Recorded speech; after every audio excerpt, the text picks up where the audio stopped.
Welcome back, Commander Scrap Collectors. Today we have an epic yet a beautiful chaotic game coming your way. On this map we have water and rocks and even a bit of ground. So every piece of land gets some representation inside this match of Beyond Our Reason. If you guys are new here, like and subscribe because I guarantee you this match will blow you out of the water. On the bottom side, we have two judges. DB, the top OS player in the entire match, going to be opening up as blue. And their teammates, Shrapnel on air, and everyone else there to support the main character. On the northern flank, we will have red team, the guard, OS 34. And they're going to be the opponent of the top ranked player for blue team, DB. Who will win? And who will crumble? That's what we're here to find out. Now the beauty of this map is that it represents all terrains. But bots here are going to be the unit of choice for all players. Except this guy. He doesn't care. Why? You may be asking. Because this land has a lot of slopes. And you know what slopes are good for? Bots. Bots love to put on their hiking gear and climb to the top of the mountain. Now that mountain may be high, but I believe as the match rolls out into that 2 to 3 minute mark, both sides are looking to poke in with a couple of grunts to get early game damage. But remember, when a unit dies, it leaves behind a corpse or a donation to the other side of the map.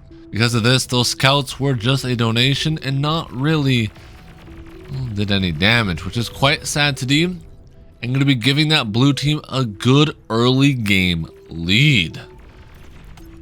We have a squadron 6 though, however, on the blue side of the map, and I don't believe they can cross water. So they're just going to be there as a prevention from letting in other units into his base.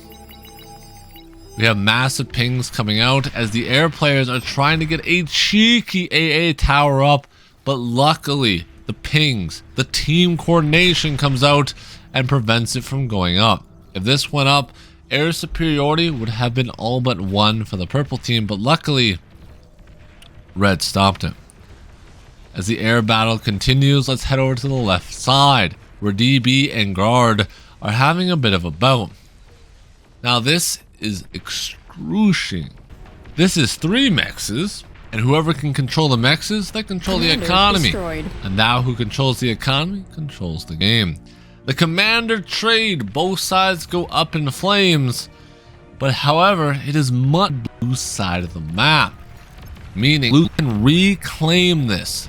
2.5k metal on the front line, well, would be in a world of hurt. However, the incisor ball looking to steamroll in and get on top of blue's economy. Each moment that passes, blue is falling deeper into the depths of despair.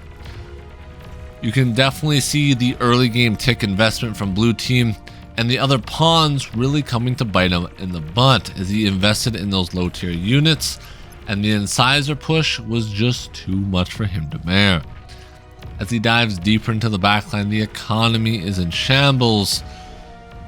It is just sad to see. But I wouldn't be casting this game if it was over in the first 5 minutes. So sit back and relax as blue team could be cooking up one of the greatest comebacks in Beyond All Reason history.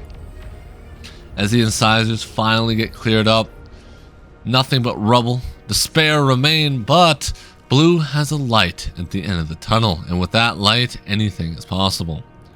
Like I mentioned earlier, red team has now grabbed these corpses that acquire 2.5 thousand metal. And blue, well, he's looking quite famished as the res bots come out. With the air support in the back, this reclaim could be as good as blue's. And that's all he needs to get back up on his feet. If we slide over to the right hand side, you'll notice that the match is relatively even. Both sides are pushing in while taking losses. However, no one has secured a foothold.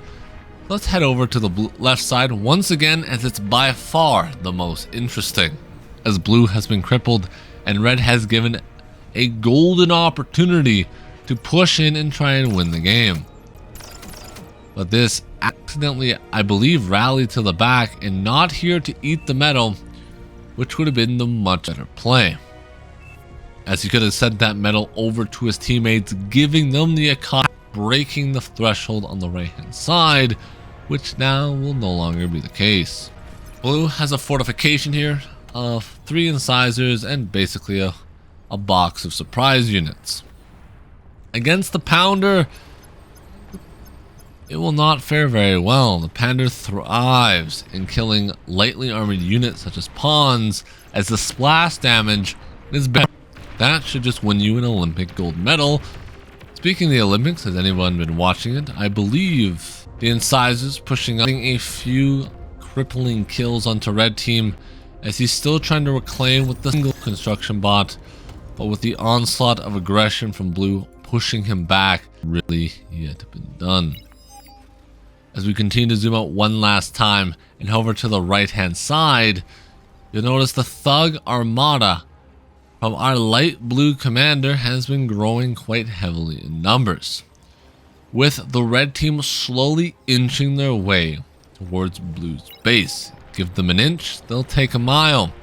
This is something you do not want to be seeing if you're a blue enjoyer, as now they are knocking on their doorstep, but with the range of the aggravator and the thugs here, they can look to definitely hold this and even push it back.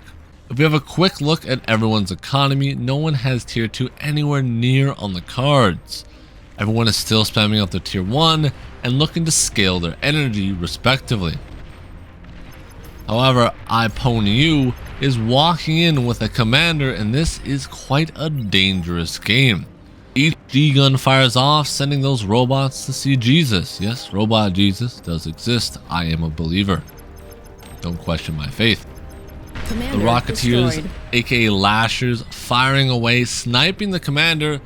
It does take a few of Green's army, but was that damage enough for that push to be worth it? I personally don't think so, as this is now free reclaim for Judgy Power. The light blue commander fighting a 2-on-1. That is something you never want to see.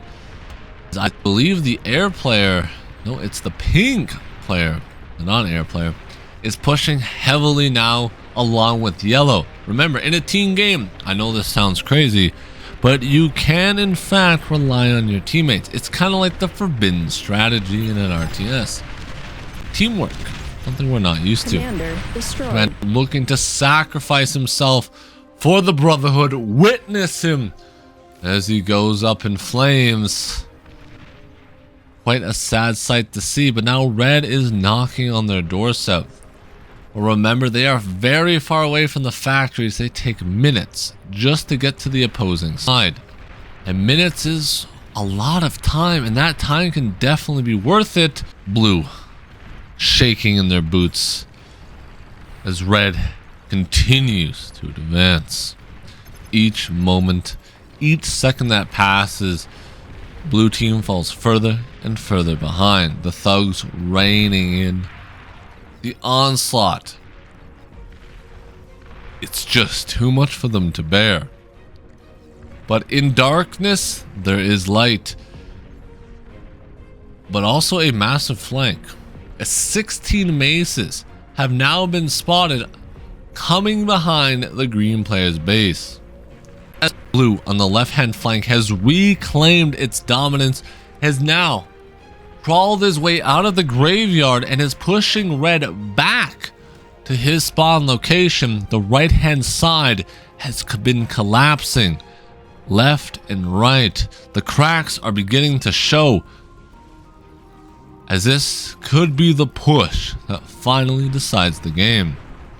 Judgy Power does have a full health commander that is looking to perhaps sacrifice himself for the cause.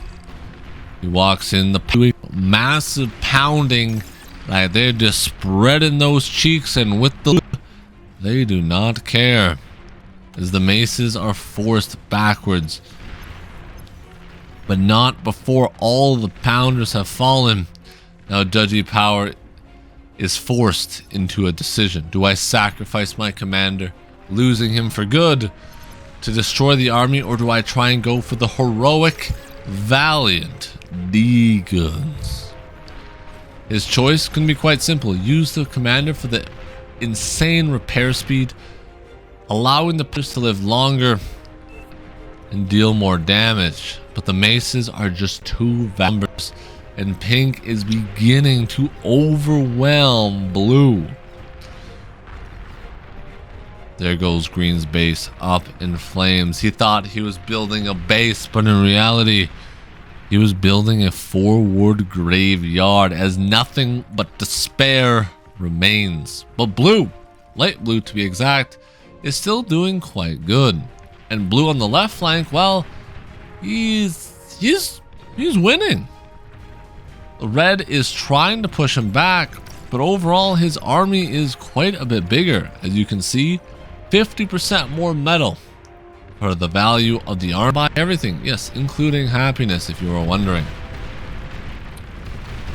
A massive brawl has broken out. The maces scouring forward. Relentless shots are being fired, breaking the eardrums, if the robots had any eardrums.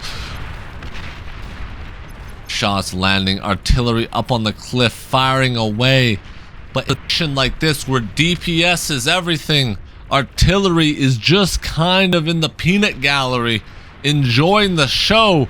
Because not only is their damage pitiful, like a wet noodle, but they just missed everything. Perhaps they forgot factory, which is understandable. Robots are in fact incapable of making mistakes. Thugs rolling in, the maces firing away. Light blue trying to hold on to the right hand flank solo. The air players have both kind of been just on the beach drinking martinis this match. I don't think they've really impacted the game whatsoever. Kind of a passenger on their own plane. The maces are starting to fight each other in the middle. You might be asking, when will it end? Hopefully soon, as blue needs a comeback, and they need it now. There is a lot of metal on the field right now. Look at this, 6,000, but no one is reclaiming it. And this could be a major deciding factor. If blue had the extra 6k right there, this game could look completely different. Remember, reclaim is your best friend, just like tier 2 is, because yellow now has a fiery squad of Sheldons. With tier 2 on the field, green out of the game, I don't see blue living much longer. Yes, the comeback did not fully manifest itself, but hey, at least dark blue came back from a devastating attack from red and brought it back and actually forced him back and won his. That was impressive on its own. The Sheldons though are walking their way into light blue's base like they own the place. The winds go up, the energy converters go up in flames. It's a beautiful fireworks show. And to be honest, on Valentine's Day, I hope you guys are all having a great Valentine's Day. I gave him a face cam, but I love you guys. Thank you for always staying in and just watching these casts to the very end. It really does make my day. Just like and subscribe button. You know, I'm just saying, it's looking pretty good. And Valentine's Day is the day of love.